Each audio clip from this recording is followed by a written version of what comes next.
Et je vais aller effectivement dans les outils Generate. On va commencer par celui-là. Enfin, on a vu le Rhythm tout à l'heure, on va utiliser le Seed.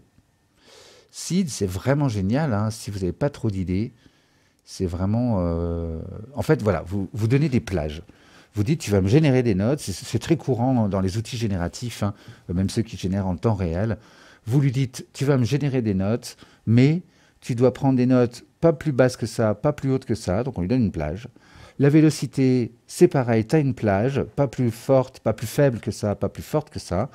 Et pareil pour la durée des notes, tu n'as pas le droit de faire des notes qui sont plus rapides que ça ou plus lentes que ça. Donc on lui donne des plages à chaque fois, c'est ce qu'on a ici, hein, une plage pour le pitch, une plage pour la durée, une plage pour la vélocité.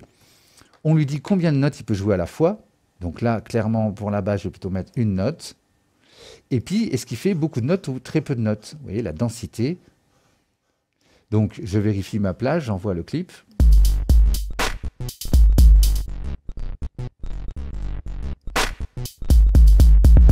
Ben, j'aime bien.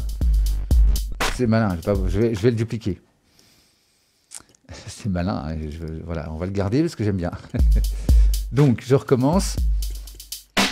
Generate.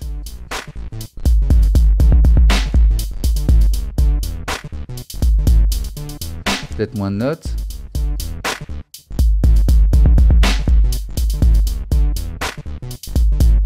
Des notes peut-être plus longues.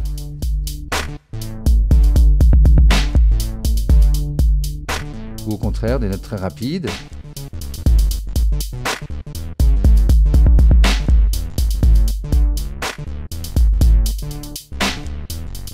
Et toujours pareil, hein, vous avez compris ça, quand un réglage me plaît, donc les vélocités, tiens, on va faire que ça descende moins.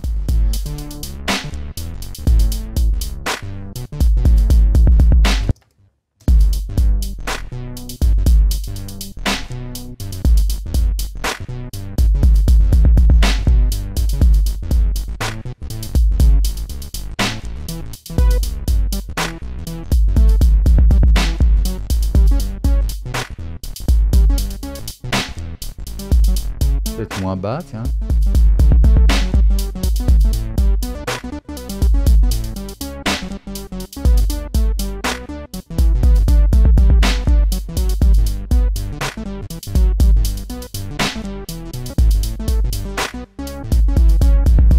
C'est avec une autre rythmique, là j'entends plus rien.